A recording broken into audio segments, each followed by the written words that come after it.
It is January 4th, 1989, Kabul, Afghanistan. The sky is a hard, frozen blue. On the screen of a television monitor in a Soviet military intelligence center, the grainy, color-saturated feed of CNN International flickers. The world is watching the Soviet Union's withdrawal from its disastrous war. The narrative for Moscow is one of dignified, orderly retreat, a necessary correction. Then the footage cuts to a pre-recorded segment. The camera is shaky, handheld. It zooms in from a Kabul hillside. In the distance, across a barren winter valley, sits a concrete structure. A bridge. Not just any bridge. It is the crucial Said Alma-Calais bridge on the strategic highway to the eastern city of Jalalabad. A vital Soviet supply and retreat route. A high, whining sound is heard faint on the audio track. A single sleek dart falls from a clear sky. No arc. It seems to fly straight down. A silent, pinpoint flash. A perfect, expanding sphere of gray-white smoke and dust. When it clears, the bridge stands. But its center span is gone, precisely severed. The concrete piers on either side remain untouched.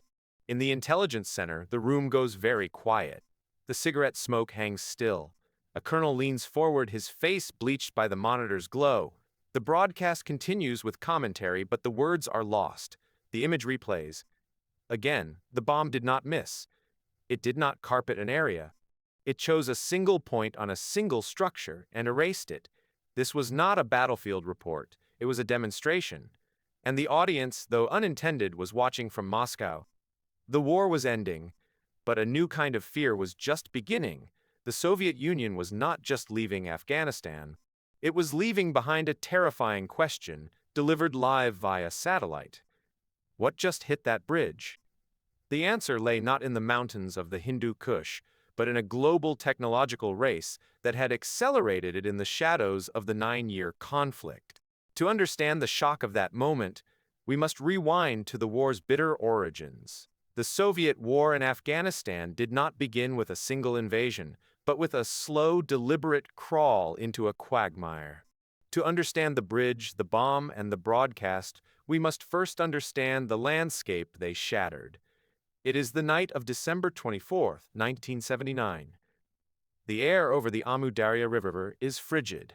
The hum of turboprop engines fills the dark as an Il-76 transport aircraft, following strict radio silence, begins its final approach into Kabul International Airport. Inside, pressed shoulder to shoulder in the red light, sit soldiers of the 103rd Guards Airborne Division. They are not dressed for Central Asian winter combat. They wear light field uniforms and are told this is a pre-arranged exercise. Their expressions are a mix of focus and confusion. The wheels touch down. The rear ramp groans open. They fan out into the darkness, securing the airfield's perimeter. They are the first official threads of Operation 333, the Soviet takeover of Afghanistan. This was not a classic invasion against a foreign state. It was a Kremlin-directed intervention into a fracturing Allied communist government, the Democratic Republic of Afghanistan, DRA.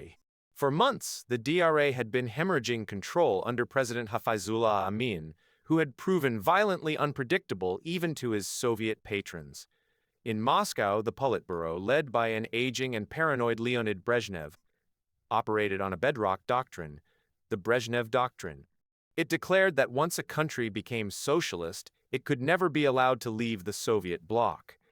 Afghanistan, they feared, was teetering on the brink of collapse, potentially into the hands of Islamic rebels, or worse, under American influence. The decision to send troops was cloaked in layers of denial and wishful thinking. Defense Minister Dmitry Ustinov assured the Politburo it would be a limited, temporary operation. The KGB predicted the Mujahideen resistance would be crushed within 6 months to a year.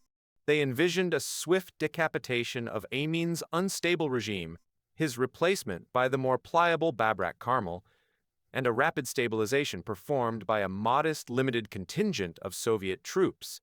They were not preparing for a war. They were preparing for a large-scale police action. They were catastrophically wrong. The Soviet military that rolled across the pontoon bridges into Afghanistan in late December 1979 and early January 1980 was a force designed for a very different kind of conflict. Its doctrine, its training, its very soul, was forged in the colossal armored battles of the Eastern Front in World War II, and refined for a potential cataclysmic confrontation with NATO on the plains of Central Europe. It was a military of massed artillery, massed tank columns, overwhelming frontal assault. Its intelligence apparatus was geared towards tracking NATO divisions, not guerrilla bands. Its soldiers were conscripts, mostly from rural areas or non-Russian republics, serving 2-year terms. They were not prepared for a religiously fueled insurgency in a mountainous, medieval land. And the land itself became their first and most enduring enemy. Afghanistan is a fortress of geography. The Hindu Kush Mountains, a formidable extension of the Himalayas, run like a rocky spine through the center of the country. These are not gentle hills. They are jagged, soaring to over 20,000 feet, carved by deep valleys and narrow passes. The roads where they existed were dirt tracks clinging to canyon walls. For a mechanized army reliant on roads for supply and movement, it was a nightmare. The climate offered no reprieve. Scorching, dust-choked summers that clogged engines and parched throats, followed by winters of brutal, limb-numbing cold in the high passes. Facing them was not a single army, but a kaleidoscope of resistance. The Mujahideen, those who waged jihad, were a fragmented coalition of dozens of groups divided by ethnicity, tribe, region, and the competing visions of their warlord commanders. They were Pashtun, Tajik, Hazara. They were united not by a single command structure, but by a common enemy, the godless communist invader and its puppet regime in Kabul. Their tactics were those of the guerrilla, perfected over centuries of repelling foreign empires. They struck convoys with ambushes in narrow gorges. They planted mines on desert tracks. They shelled bases with mortars from hidden mountain positions, then vanished into the labyrinth of villages and caves. They were not soldiers in a traditional sense. They were farmers, shopkeepers, and shepherds who picked up the rifle. Their supply lines were not trucks, but mules and the willing silence of the local population. And they were not alone. The Soviet intervention triggered an immediate and covert response from beyond Afghanistan's borders. In Washington, D.C., President Jimmy Carter's national security advisor, Zbigniew Brzezinski, saw a historic opportunity. On the very day Soviet troops crossed the border, he penned a memo to Carter stating the goal was now to give the USSR its Vietnam War. The CIA's covert action arm, with a budget suddenly swelling into the hundreds of millions, found a perfect partner in Pakistan's Inter-Services Intelligence Directorate, the ISI. Pakistan, under the military rule of General Muhammad Zia-ul-Haq, had its own strategic interests. A friendly, Islamic government in Kabul would provide strategic depth against its arch-rival India. The ISI became the funnel. Ancient trade routes through the Khyber and Bolan passes were reactivated as supply lines. Camps sprung up around Peshawar and Quetta, where Mujahideen recruits were trained, fed, and armed. The initial weapon shipments were deliberate, non-attributable, of Soviet bloc origin to maintain plausible deniability. Romanian AK-47s, Egyptian ammunition, and British World War II-era Lee Enfield rifles. The goal was not to help the Mujahideen win, but to make the war as costly and protracted as possible for the Soviets. By the mid-1980s, the war had settled into a brutal, grinding stalemate. Soviet tactics evolved, but slowly. They launched large-scale multi-battalion sweeps through contested valleys operations like the infamous Panjshir offensives against Ahmad Shah Massoud.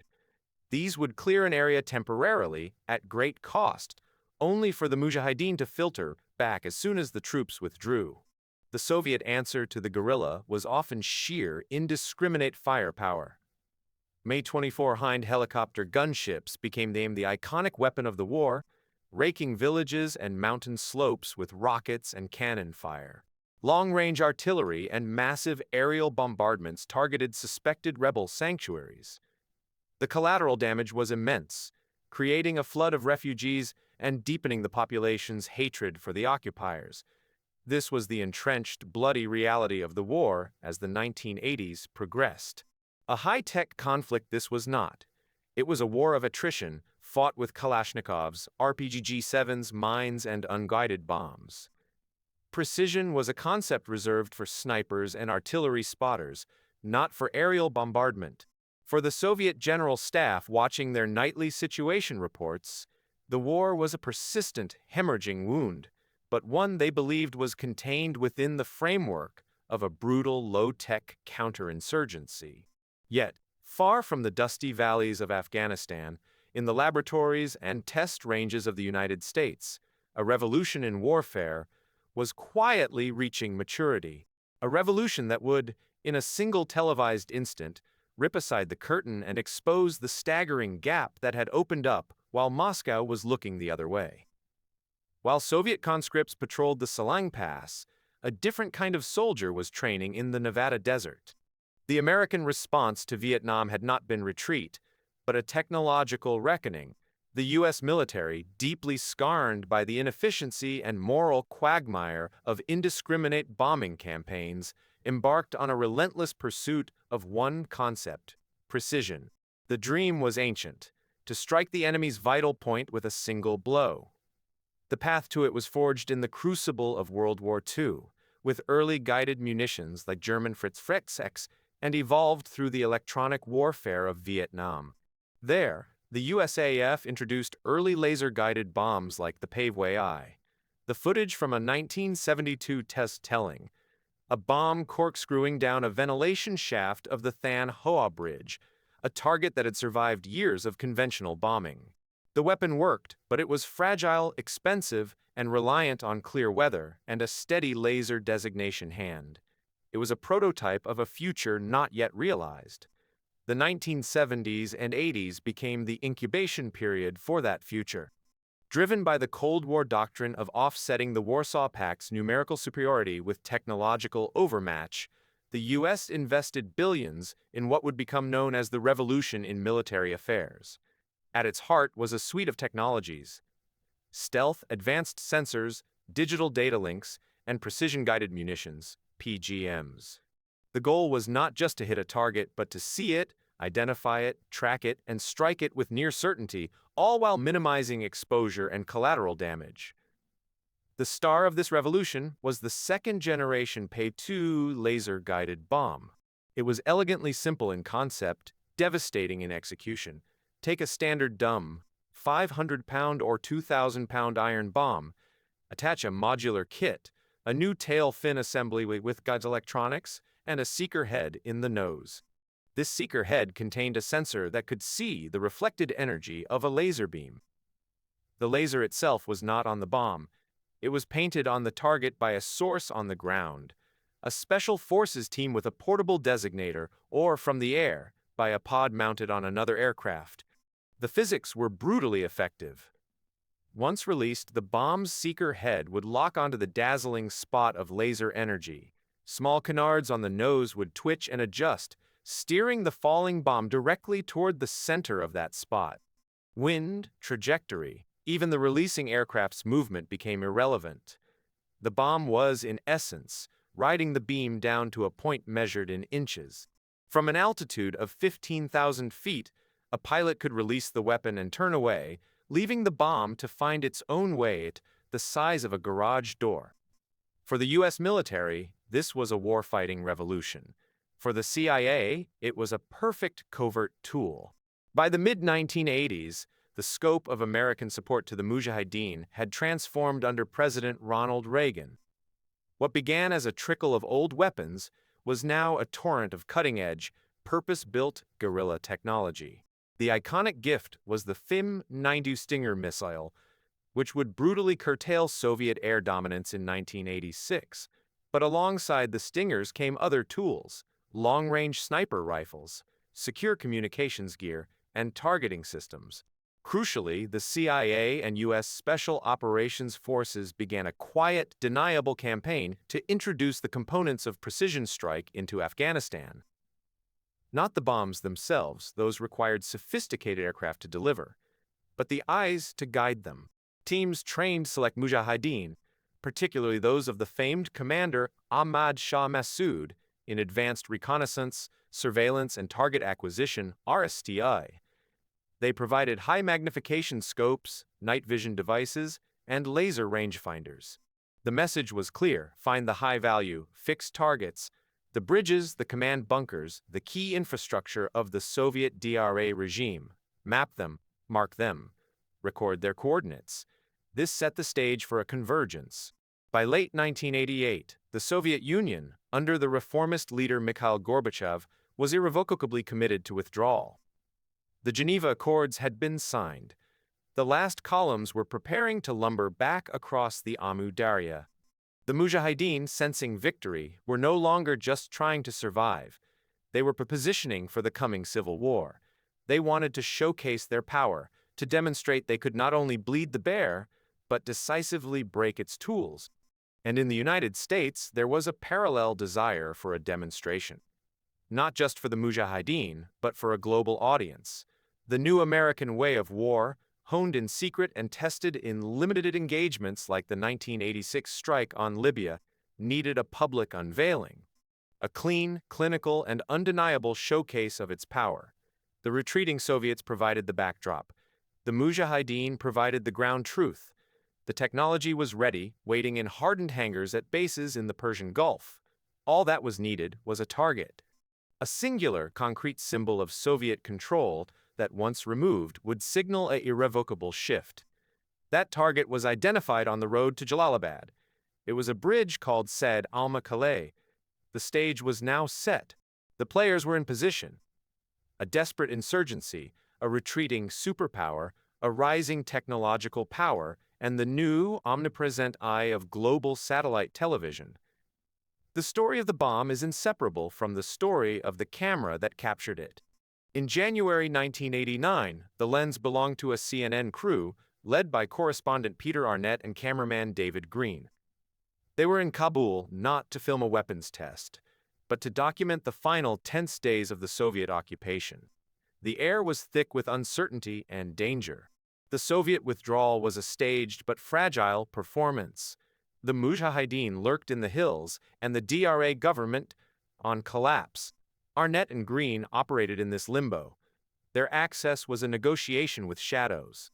They cultivated sources within the Mujahideen who saw Western media as a weapon, almost as potent as a Stinger missile.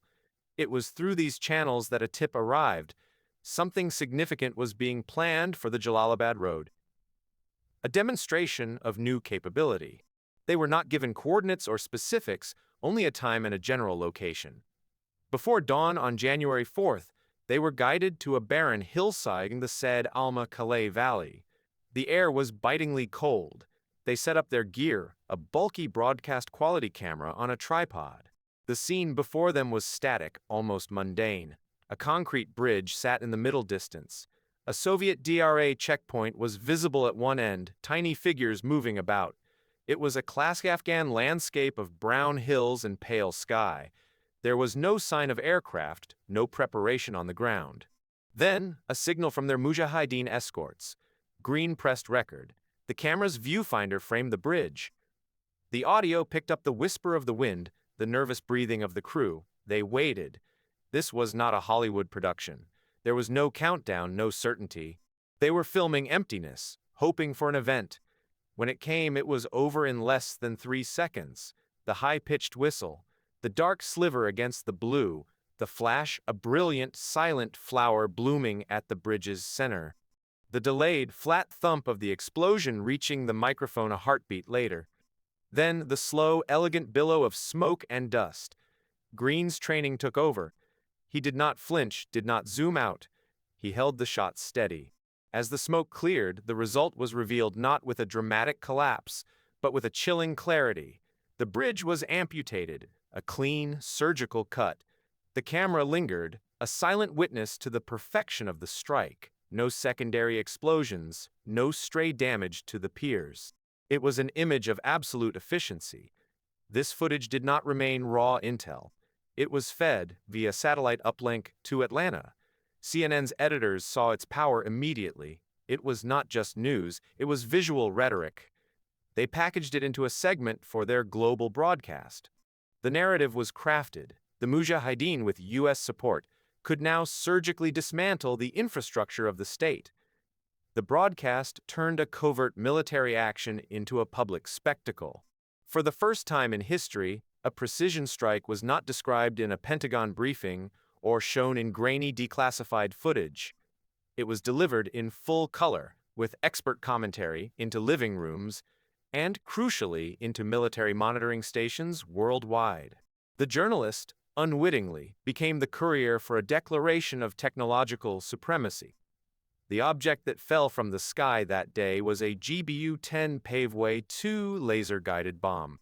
Its journey to that point over the Said al-Makale Bridge was a decade-long symphony of engineering, physics, and Cold War desperation. Its body was the workhorse of American air power. An MK-84 general-purpose bomb, a 2,000-pound cylinder of forged steel high-explosive filler. Alone, it was a blunt instrument with a lethal radius against personnel of over 1,500 feet. Dropped conventionally from high altitude, its circular error probable, the radius within which half the bombs would land could be hundreds of feet. It was area destruction. The transformation occurred at the moment of attachment. At its nose, workers at a factory in Texas or Florida secured the MAU-157 seeker head. This was the bomb's eye. Inside its hardened casing lay a silicon detector, sensitive to a specific frequency of light, the frequency of a military-grade laser, typically coded to prevent enemy spoofing. Behind it, bolted to the bomb's tail, was the MXU-6 airfoil group, large pop-out fins for stability, and smaller, movable canards at the front for steering. The magic was in the interplay. The seeker head was not connected to the aircraft systems. It was a passive receiver. Once released, it scanned a field of view below, searching for the reflected sparkle of the laser energy. Imagine a searchlight painting a tiny, invisible dot on the target. The bomb seekers that dot as the brightest point in its universe. Internal guidance electronics, simple analog computers, then performed a continuous calculation. They measured the deviation of the laser spot from the seeker's central axis. This error signal was translated into commands for the canards. They would twitch, adjusting the bomb's flight path, constantly nudging it back toward the center of the sparkle. The bomb essentially fell into a funnel of laser light, its corrections growing finer and more frantic as it hurtled toward impact. For the Said al-Makale strike, the laser designator was not held by a man on the ground, which would have been perilously close to the target. It was housed in a pod, likely a pave tack or a newer lantern system, mounted on the belly of the delivery aircraft itself. This aircraft was almost certainly a U.S. Navy Grumman A-6E Intruder or a U.S. Air Force F-111F Aardvark, flying from a carrier in the Arabian Sea or a base in the Gulf. The pilot would have flown a pre-planned route, using terrain masking and timing to avoid Soviet air defenses, which were in a defensive, non-provocative posture during the withdrawal. The sequence was clinical. The aircraft pops up to a release altitude. The weapons systems officer, WSO, in the right seat slews the laser designator pod, placing the crosshairs on the center span of the bridge. He activates the laser, lasing the target. A tone in the cockpit confirms seeker lock from the released bomb. The pilot releases the weapon and immediately turns away, his job done. For the next 30 seconds, the bomb is on its own, a slave to the invisible beam. The WSO's only task is to keep the crosshairs steady, maintaining the laser paint until impact. The explosion he sees through the targeting pod is not a blast. It is the sudden, violent scattering of his laser light, confirming a direct hit. The GBU-10 did not just destroy a bridge span that day. It rendered obsolete an entire philosophy of bombardment. It announced that from now on, a single aircraft with a single bomb could achieve what once required a squadron, dozens of sorties, and a rain of ordnance. It was the physical manifestation of a new axiom. Accuracy equals efficiency, and efficiency equals overwhelming tactical advantage. The Said al-Makale Bridge was not chosen at random. It was a textbook strategic target, a classic choke point in military parlance. Its value was defined by the unforgiving geography of Afghanistan. The road from Kabul to Jalalabad was one of the nation's few paved arteries winding through the harsh mountains of the Sorobi district. The bridge spanned a deep, rocky ravine, a place where the road had no alternative. Blow the bridge and you sever the limb. Traffic would be forced into miles of treacherous detours through washouts and goat trails, vulnerable to endless ambush. For the Soviet 40th Army, this road was a lifeline during the withdrawal. The Geneva Accords dictated a timetable, and Moscow was desperate for an orderly, dignified exit. Convoys laden with troops, armored vehicles, and the remnants of 9 years of occupation needed to move east to the exit point at Termez. The bridge represented controlled movement. It was a symbol of Soviet engineering and logistical control, a tangible piece of the state's infrastructure imposing order on a chaotic landscape. Its destruction, therefore, was not merely a tactical act. It was a profound symbolic strike. For the Mujahideen, it demonstrated they could not just harass the retreat, but could permanently cripple the regime's ability to project power after the Soviets left. For the crumbling DRA government of Mohammad Najibullah, it was a message. Your lifelines can be cut with imprecision. You are besieged in your cities. But the deeper shockwave was doctrinal. Soviet military engineering was world-class. Their bridges were built to withstand immense stress, to be rapidly repaired, to survive conventional bombardment. Their defensive doctrine around such infrastructure was layered: anti-aircraft guns, ZSU-23 Shilkus, and man-portable air defense systems, SA-7 Grails, would be deployed in rings around key points. Early warning would come from radar pickets. The expectation was an attack profile of multiple aircraft in a diving or level bombing run, or perhaps a sabotage team approaching on the ground. The Paveway 2 attack profile shattered those assumptions. The delivery aircraft never came within visual or effective engagement range of the bridge's defenses. It likely never even flew over the target valley. It released the bomb from a high, level altitude, miles away, and turned away. The bomb itself was a small, fast, descending object, not a traditional aircraft silhouette. By the time the whistling sound was heard, impact was milliseconds away.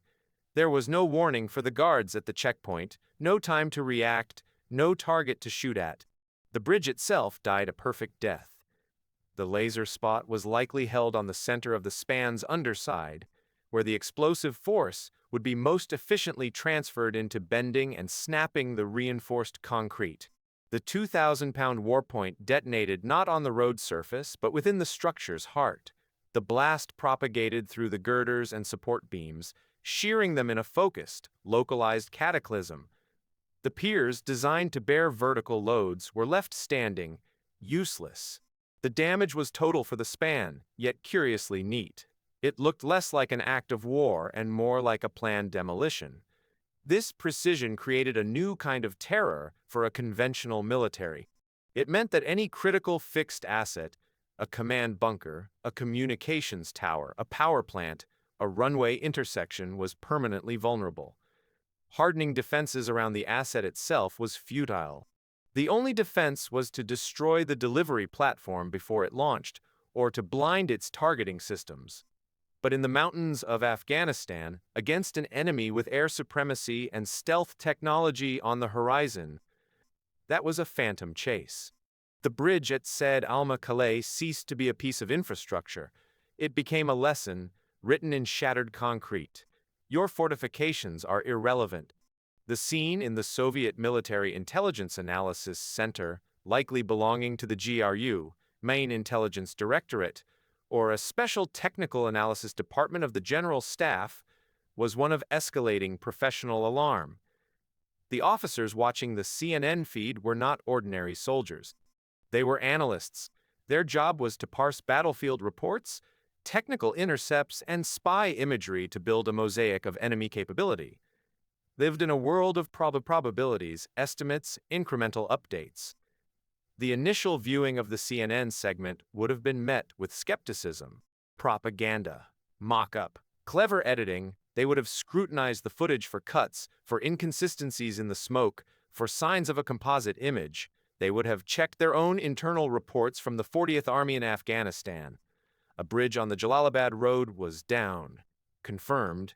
Cause unknown, presumed Mujahideen saboteur heavy mortar fire. But the video did not show a mortar attack.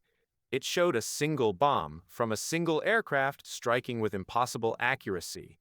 The analysts would have run the footage through their own optical analysis equipment. Frame by frame. The fall angle. The explosion profile. The lack of an aircraft in the shot. They would have listened to the audio, analyzing the bomb's whistle, a sound signature their acoustic intelligence libraries might not have possessed for a laser-guided weapon in free fall. Their disbelief would have curdled into cold, technical dread as the evidence mounted. This was real. The implications cascaded. First, the tactical shock. The Mujahideen did not possess such technology. Ergo, it was provided and operated by the United States. This was not just supplying stingers. This was the direct application of U.S. combat power on behalf of the insurgency, a massive and brazen escalation. The rules of the proxy war, which had kept Soviet and American forces from direct combat, felt suddenly thin. Second, the technical shock. The precision was not a 10% improvement over dumb bombs. It was orders of magnitude superior. Soviet analogs, like the Ka-500 liters laser-guided bomb, existed but were in their infancy, bulky, rare, and far less reliable. Their doctrine still relied on saturation. To see the American system work so flawlessly on television was to viscerally comprehend a technological gap that reports from spies might have hinted at, but which now was undeniable and quantifiable. The bridge span was a calibration point for their own obsolescence. Third, the strategic shock. If the Americans could do this in Afghanistan, they could do it along the inner German border. The core of Soviet defense in Europe was a vast fixed infrastructure of airfields, fuel depots, command centers, bridges, and choke points. Their war plans assumed these would survive initial strikes, be repaired, and support the great armored push westward. A single F-111, they now realized, could potentially destroy a critical Rhine bridge with one bomb, from standoff range, with near certainty. The entire logistical backbone of the Warsaw Pact war machine suddenly appeared brittle, held together by nodes that could be plucked off. The analyst reports that night would have been urgent, filled with technical jargon, but underpinned by alarm. They were not just describing a destroyed bridge. They were diagnosing a fundamental vulnerability in the Soviet military paradigm. The room, once hazy with cigarette smoke and the quiet murmur of assessment, would have been silent save for the scratch of pens and the whir of tape decks replaying the footage. They were witnessing the end of one era of warfare and the terrifying dawn of another, and they had the terrible responsibility of having to explain it to generals who had built their careers on the principles of mass and armor. The calm of the narrative on CNN was the starkest contrast to the quiet crisis unfolding in that watch center. The broadcast was the climax of the demonstration, but the real turning point was internal, the moment the analysis solidified from suspicion into a devastating, inescapable conclusion. January 4, 1989. The event itself was a silent, physical phenomenon over a remote Afghan valley, lasting less than 5 seconds from release to impact. Its transformation into a geopolitical turning point occurred in the hours that followed through the alchemy of global satellite television. The CNN broadcast that evening was not a special report on weapons technology. It was part of the network's continuous coverage of the Soviet withdrawal, a mosaic of convoys, interviews, and analysis. The segment containing the bridge strike was presented as a dramatic example of the Mujahideen's growing strength and the crumbling control of the Kabul government. The anchor's narration framed it within the ongoing civil war, a sign of the chaos to come. But the visuals performed a separate, more powerful narrative entirely. For the global public, it was a striking of war footage. For the intended audience, other Mujahideen groups, the Pakistani ISI, interested parties in the Arab world, it was a potent advertisement of capability and resolve.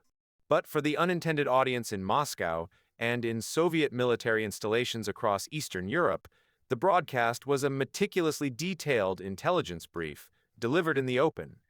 The footage was replayed in slow motion, from different angles as the cameraman had zoomed in and out. Each replay dissected the miracle further: the lack of attacking aircraft, the single projectile, the perfect concentric bloom of the explosion, the clean severance. Military analysts in the West would have been impressed. Soviet analysts were horrified. The video provided actionable data. 1. Release altitude and angle. The bomb's trajectory, almost straight down, indicated a high altitude level release, confirming standoff capability beyond the range of tactical air defenses. 2. Impact accuracy. The direct hit on the center span, with no visible adjustment or walking onto the target, demonstrated a mature, reliable guidance system with a high single-shot probability of kill. 3. Weapon signature. The visual and audio profile was cataloged. This was not a missile with a sustained rocket motor. It was a guided gravity bomb, implying a cheaper, more plentiful arsenal than expensive cruise missiles. 4. Operational tempo. The fact that such a strike could be coordinated, executed, and filmed implied a seamless link between U.S. or Allied special forces, providing targeting designation, aerial assets, and the insurgents on the ground. It showcased not just a weapon, but a system: intelligence, surveillance, target acquisition, and precision engagement. Within the Soviet system, the dissemination of this shock followed a brutal hierarchy. The junior analysts in the Watch Center compiled their initial assessment. This raw report would have shot up the chain of the GRU and the General Staff. It would have landed on the desks of senior commanders like General of the Army Mikhail Zaitsev, commander of the Group of Soviet Forces in Germany, or the chief of the Soviet Air Defense Forces.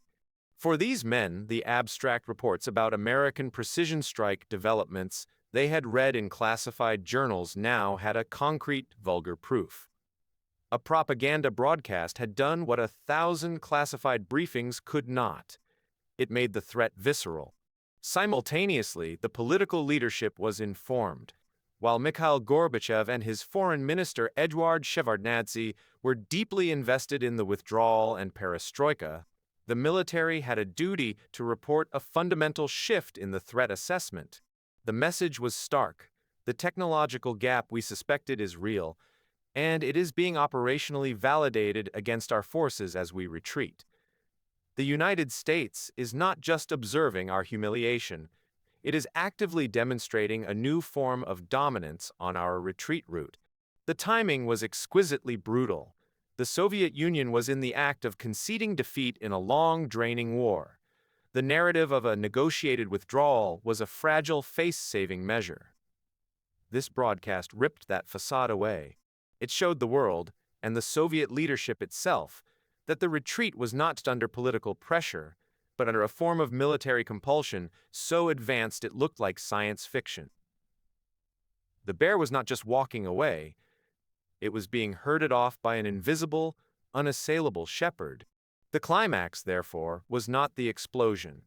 It was the moment the implications of that explosion finished propagating through the nervous system of the Soviet military-industrial complex.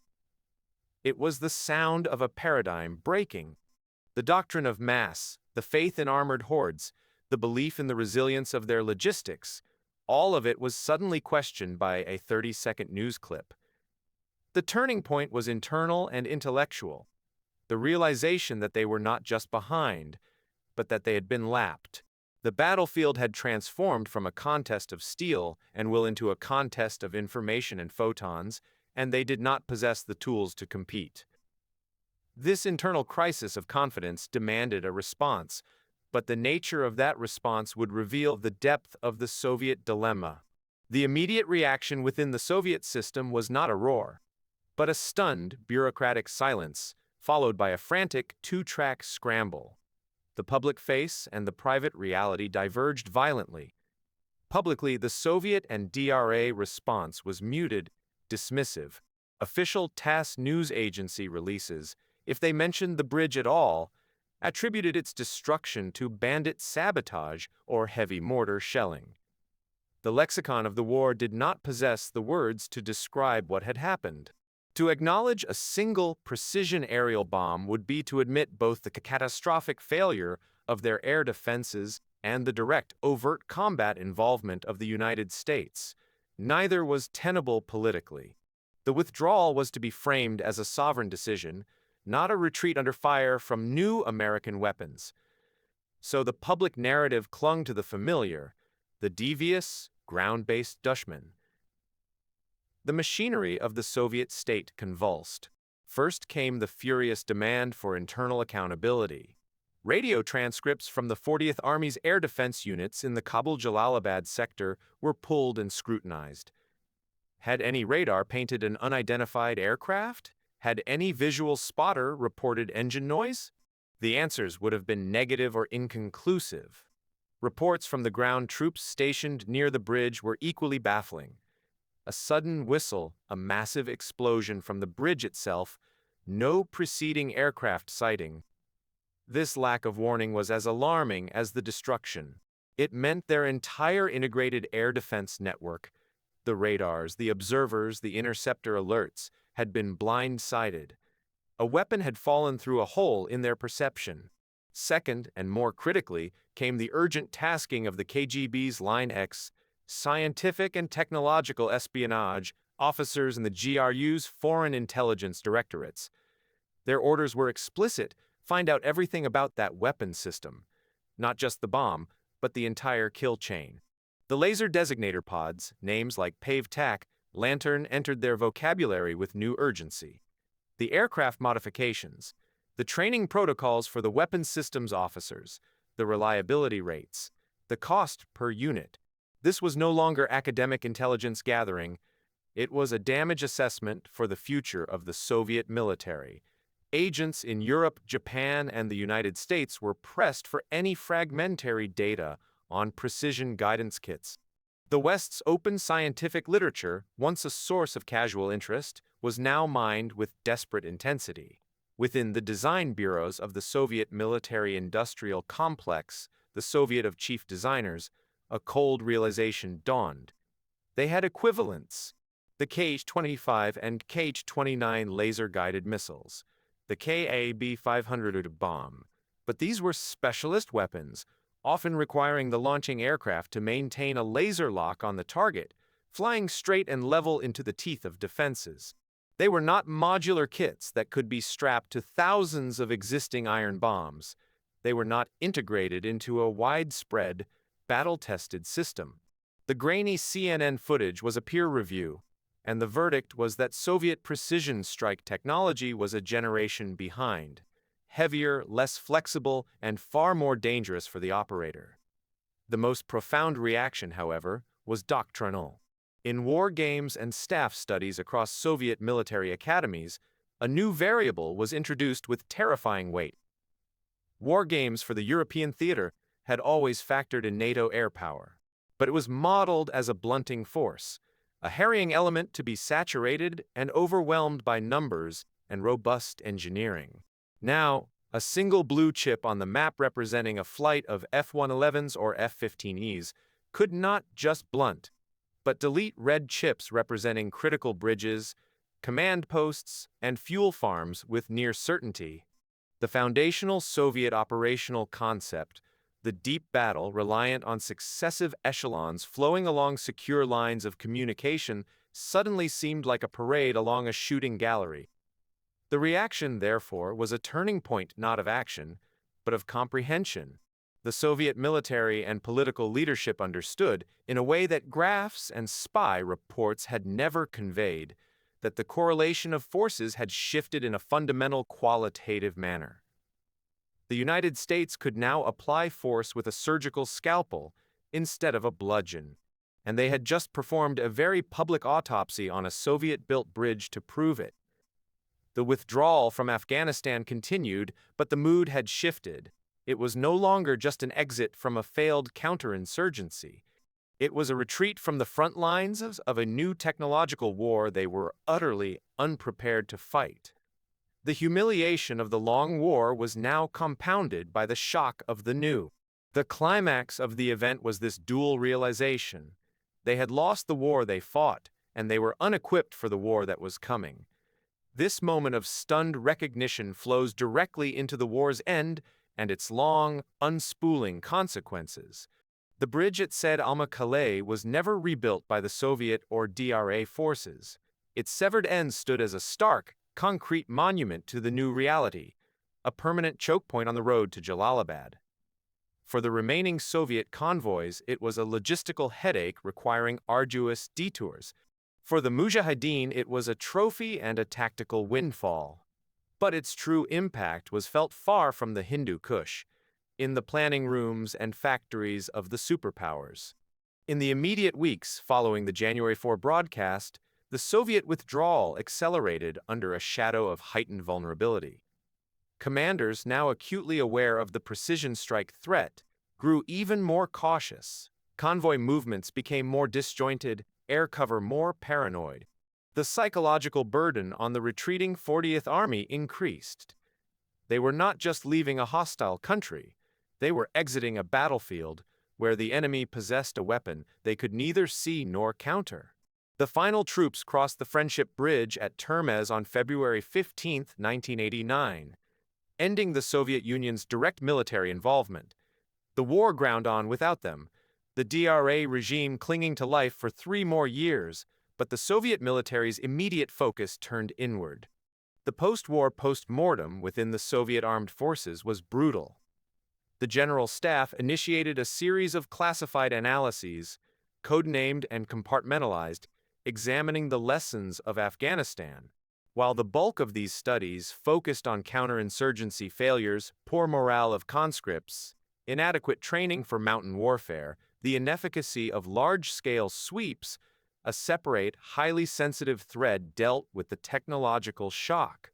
The bridge strike was a case study, Exhibit A in the argument for urgent, radical modernization. The conclusions were unequivocal.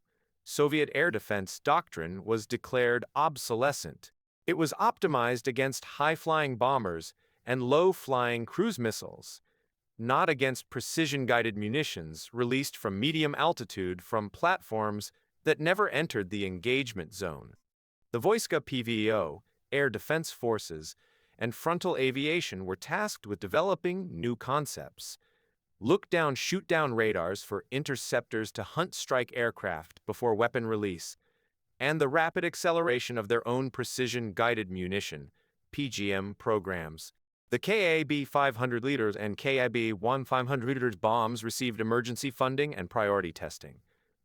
Design bureaus like Zvezda were ordered to develop modular guidance kits akin to the Paveway series. The future KAB 500 TV-guided and KAB 500 OD fuel-air explosive were fast-tracked, but the systemic gap was vast.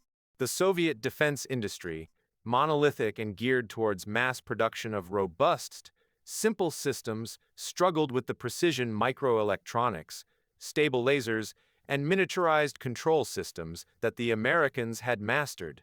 Their PGMs remained more expensive, less reliable, and less integrated. Simultaneously, the event catalyzed a darker, parallel development, a doubled-down investment in asymmetric counters. If you could not stop the bomb from hitting its target, you could try to blind the system that guided it. Research into electro-optical warfare, laser dazzlers, and aerosol obscurants to defeat laser designation received new impetus. The seeds of a future Russian focus on electronic warfare, a field where would later excel, were sown in this period of frantic reaction to the Paveway's demonstration. On the American side, the aftermath was one of quiet vindication and strategic amplification. Within the Pentagon and the CIA, the strike was viewed as an unqualified success. It had validated billions in R&D investment. It had provided real-world combat data for the Paveway 2 in a permissive environment. But more importantly, it had delivered an undeniable psychical blow to the Soviet military psyche. The footage became a staple in U.S. military briefings and promotional materials for defense contractors. It was the ultimate proof of concept. This success directly fueled the next leap. The lessons from Afghanistan were fed into the ongoing development of even more advanced systems. The Global Positioning System, GPS, then in its nascent, military-only stage, was seen as the solution to the laser-guided bomb's key weakness: weather. Lasers could be diffused by cloud, fog, or smoke. A GPS-guided bomb, like the soon-to-be-developed JDAM, Joint Direct Attack Munition, would be all-weather, requiring only coordinates. The bridge strike validated the need for such a weapon. The 1991 Gulf War, just 2 years later, would not be the debut of American precision warfare, but its mass-produced, primetime symphony. The solo performance in Afghanistan was the critical rehearsal. For the Mujahideen and the CIA, the aftermath was more immediately tactical, but equally transformative. The demonstration proved the value of what the CIA termed spotting. The agency redoubled its efforts to train and equip Mujahideen teams, particularly Ahmad Massoud's forces, with more advanced laser rangefinders, GPS receivers, in their early bulky forms, and digital cameras. The goal was to create a network of indigenous forward observers who could call in coordinates or laser-designate targets for future strikes, even if the delivery mechanism remained solely in American hands for the time being. The insurgent was being woven into the high-tech kill chain, a fusion of medieval and modern that would define future conflicts. Thus, the tangible aftermath of the strike was a world accelerating in two different directions. The Soviet Union began a desperate, resource-starved scramble to close a gap that was widening by the day. The United States, confident and emboldened, pressed its advantage, pouring resources into the next generation of systems that would make the paveway to seem primitive. The battlefield had been a laboratory, and the results were clear. One superpower had seen the future and was rushing to build it. The other had seen the future and realized it could not afford to buy the parts. This widening schism in military capability would have profound and immediate consequences for the global balance of power. The destruction of the said Alma-Khalij did not just alter military balance sheets. It sent a seismic shock through the geopolitical foundations of the late Cold War. The event became a potent symbol in the narrative of superpower decline and ascendancy, accelerating historical forces already in motion. Within the Soviet Union itself, the war in Afghanistan had already been a corrosive force, eroding public faith and economic stability. The bridge moment, though classified in its full technical impact, seeped into the consciousness of the military and political elite as a metaphor for systemic failure. For reformists like Gorbachev, it was grim validation of their claims that the USSR was falling dangerously behind the West, not just in consumer goods, but in the very sinews of power. It bolstered the argument for perestroika, restructuring, and uskorenaya, acceleration, of technological development, but also exposed the staggering cost and difficulty of such a catch-up. For hardliners in the military and the KGB, it was evidence of treasonous weakness, a sign that the party leadership had allowed the imperialist enemy to gain a decisive edge. This deepening fissure between reformers and conservatives, fueled by such demonstrations of technological humiliation, would contribute directly to the political instability that led to the 1991 coup attempt and the Union's collapse. The strategic shockwave radiated outward to the Warsaw Pact. Satellite states with their own intelligence services had also seen the CNN broadcast. East German, Polish, and Czechoslovak military attachés filed their own alarmed reports. The implied vulnerability of the Soviet conventional umbrella, the very guarantee of their security, was now in question. If the Soviets could not defend a bridge in their own controlled withdrawal, how could they protect the bridges across the Vistula or the Elbe? This silent erosion of confidence in Soviet technological leadership loosened the bonds of the bloc, making the political revolutions of 1989 not just ideologically possible, but militarily plausible. For the United States and NATO, the event was a strategic windfall of incalculable value. It provided irrefutable evidence to justify the massive Reagan-era defense spending on high-tech systems. Congress could be shown not just schematics, but results. Allies could be reassured that their investment in partnership was sound. The revolution in military affairs, RMA, transitioned from theoretical concept to proven doctrine. The 1990 defense budget and the planning for future systems like the B-2 stealth bomber and the F-117 were underwritten by the confidence this single strike generated. America had not just won a proxy war. It had won the argument about the next war's character. The blowback, however, was complex and enduring. The demonstration cemented a fateful marriage between the U.S. intelligence community and Islamic Mujahideen. The success of providing cutting-edge targeting to guerrilla forces created a template. It fostered a belief that the U.S. could manage and direct insurgencies with technology and money, a belief that would be tested in future conflicts with far less pliable actors. Furthermore, the very public display of this capability planted a seed in the minds of other observers. Nations like Iraq's Saddam Hussein saw the footage and understood the threat.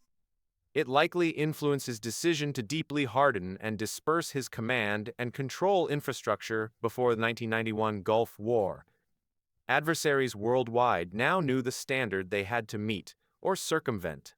Most profoundly, the strike contributed to a dangerous illusion of American omnipotence. The clean, surgical nature of the footage, no screaming civilians, no mangled bodies, just a neat explosion on a static piece of concrete sanitized the application of force. It made high-tech warfare appear morally tidy, a problem of engineering rather than of human suffering. This Nintendo effect would shape public expectations for future conflicts, creating an unrealistic standard for bloodless victory and complicating the public's tolerance for the inevitable messiness and collateral damage of war. Finally, the event marked a pivotal shift in the role of media in warfare. CNN, by broadcasting the footage globally, had become an unwitting but essential component of the psychological operation. It proved that in the modern age, a military demonstration could have its most powerful impact not on the battlefield, but in the global information space. The Soviets were not defeated by the bomb alone. They were stunned by its broadcast. This lesson, that wars are won and lost in the realm of perception as much as in physical destruction, was absorbed by militaries and non-state actors alike, setting the stage for the 24/7 media battles of the coming decades. The rubble of the said Alma-Calais Bridge, therefore, lay not just in an Afghan ravine. It lay across the path of 20th-century military doctrine, shattered the confidence of a superpower, and illuminated the terrifying, precise trajectory of warfare's future.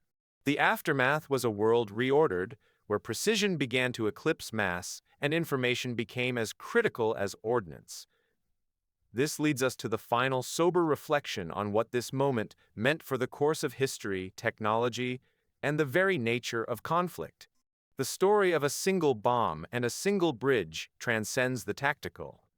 It becomes a lens through which we witness the silent pivot of an age. The Soviet-Afghan War was the last major conflict of the industrial era, fought with the tools of mass production and conscripted manpower.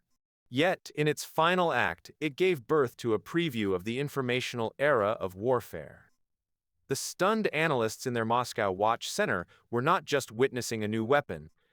They were witnessing the deconstruction of their own military philosophy. For centuries, the principle of war had been the concentration of force. The Soviet military was its ultimate expression, a titanic machine of artillery batteries, tank armies, and mobilized divisions designed to overwhelm through density and sheer volume. The laser-guided bomb introduced a new principle, the concentration of effects. Why blanket a valley with 100 bombs when one could achieve the decisive outcome? This shift from mass to precision represents one of the most profound philosophical transformations in the history of armed conflict. It changed the calculus of power from how much to how exactly. The bridge strike also marked the point where technological asymmetry became a decisive strategic factor in its own right. Previously, gaps in technology could often be bridged by numbers, terrain, or sheer human sacrifice. The Paveway 2 demonstration suggested a future where such gaps could become unbridgeable chasms, rendering courage and mass obsolete before they could even be brought to bear. The Soviet Union did not collapse because of this one bomb. But the shock of recognition it delivered, that the competition had moved to a realm where they could not effectively compete, gnawed at the confidence of the system, exacerbating its existential crises. It was a silent, psychological corrosion that worked alongside the more visible economic and political failures. Furthermore, the event cemented the relationship between media and warfare. The CNN broadcast ensured the weapon's impact was not confined to the physical destruction of concrete and steel. Its true target was the mind. It was a performance for allies, for adversaries, and for history itself. In doing so, it blurred the line between battlefield and information space, making global television a domain of conflict. Every conflict since has been fought, to some degree, on this dual front. Today, the legacy of that January day is everywhere. It is in the pinpoint drone strikes of the 21st century, the descendants of that first guided bomb. It is in the global positioning satellites that guide our cars and our missiles with equal ease. It is in the unwavering faith, and sometimes dangerous illusion, that war can be made clinical, risk-free, and detached. The search for the perfect single-point strike that ends a conflict without a messy war continues to drive military technology, from hypersonic missiles to directed energy weapons. Yet, the closure of this story brings a somber reminder. The valley of Said al-Makhaleh is quiet now. The bridge, if rebuilt, carries different traffic. The Soviet Union is gone. The Mujahideen fractured into new configurations of conflict. The weapon that seemed so revolutionary is now a standard tool, its basic principles rendered mundane. The shock of the new always fades, absorbed into the fabric of the normal. But for that moment, in the stillness after the dust cleared, the world saw a glimpse of a terrifying and brilliant future. A future where a single point of light, held steady on a target, could carry within it not just an explosion, but an entire doctrine, a political statement, and a prophecy of wars to come. The analysts were right to be stunned. They were watching the past end in a silent flash on live TV.